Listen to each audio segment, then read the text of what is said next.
यो न मैले जिन्दगीमा धेरै राम्रो राम्रो चिजहरू गुमाएको छु के,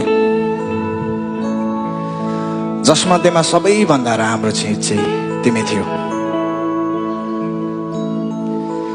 फेरि लाग्छ कहिलेकाहीँ फर्किन्छौ कि भन्ने पनि लाग्छ।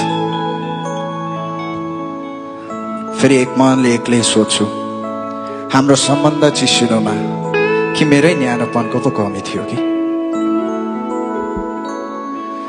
तर जेसुकै होस्, सारा ब्रह्माण्डको अन्तिम भाग रहन्जेलसम्म म तिमीलाई पर्खिनेछु।